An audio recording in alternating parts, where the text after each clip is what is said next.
Hello everyone. Tragically, there are still 50 million people in the world who are enslaved. We're here to talk about what we can do about that. With me, I'm Cindy and I'm from ACRATH.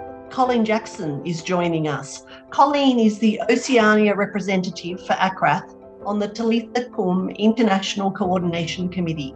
Colleen, welcome. Thanks, Cindy. Good to be here. 50 million people in the world enslaved. That's extraordinary. That's a very sad statistic. That number is up from 40 million a year ago. So something we're not doing is exacerbating an already terrible thing. So it occurs to me, and we know, that slavery and human trafficking is consumer driven. So we all need to change and to make a difference. Consumer driven. Colleen, tell me a little bit more and then we'll dive more into what we can actually do about it. What does that mean, consumer driven? People are enslaved because people like you and me want goods cheaply, we want services cheaply, and we'll do anything to get it as cheaply as we can. Therefore, for that to happen, someone has to get exploited. Colleen, this is a really critical topic in light of these are people like you and I. But let's try and make things possible. What is possible? Like on the 8th of February, it's a designated day to celebrate Josephine Bakhita. Who is Josephine? And why is February the 8th so significant? There are a couple of lovely things about February the 8th. In the Catholic Church, St. Josephine Bakhita was a Sudanese nun. She spent all of her early and young adult life in slavery. She was enslaved in the Sudan and then taken to Italy as a domestic slave, and finally became a sister. Pope Francis asked us to remember her life as a lesson and as an inspiration. So on February the 8th, we have the International Day of Prayer and Awareness Against Human Trafficking.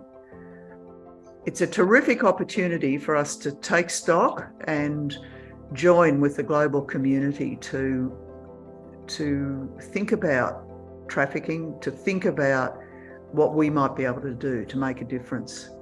So an international event is being planned. How can people who are viewing this today, how can they get involved? The big thing that we're engaging in, Talitha Kum is engaging in, is an online pilgrimage, an international online pilgrimage. It will be 8 hours of contributions about human trafficking and the effort to defeat it from all around the world. And the exciting thing about this year's pilgrimage is that the protagonists, the presenters, are young people from all around the globe. They will be talking to us about their view of human trafficking, how they think they can engage in their own lives to make a difference. In Australia, we have different issues, say, to another international country. But the students, and I've been privy to see this amazing film that they've produced. They've done amazing things. What are they calling us to do that I can do in my day-to-day life to get rid of 50 million slaves across the world?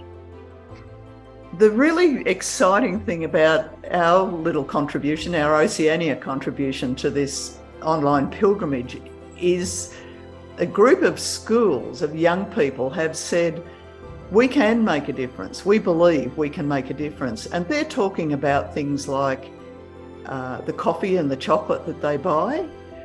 They're talking about the technology that they use. They're talking about the clothing that they wear. They're acutely aware that lots of cheap clothing and not so cheap clothing is produced using slave labour. So they're prepared to to get in there, to talk to their peers about it. They're not shy about it.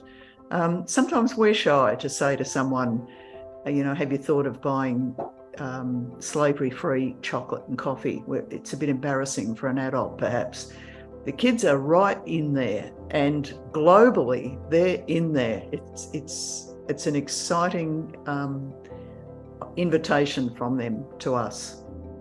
Colleen, thank you. I just know sometimes when I'm out and about, it's sort of a real conversation stopper when you start talking about slavery, but this action really allows us to actually feel positive about some of our actions. We'll finish in a minute, but Colleen, do you want to finish with a call to action for people who are viewing today? Yes, I invite you all to log into the links for the online pilgrimage, to watch the clip of the young people from Oceania, and to join with them on February the 8th. Pope Francis will mission young people of the world into a year of activation against human trafficking. That's an exciting moment and an exciting year ahead for us. So join them, hear their message, and be activated. Thank you, and thanks for listening.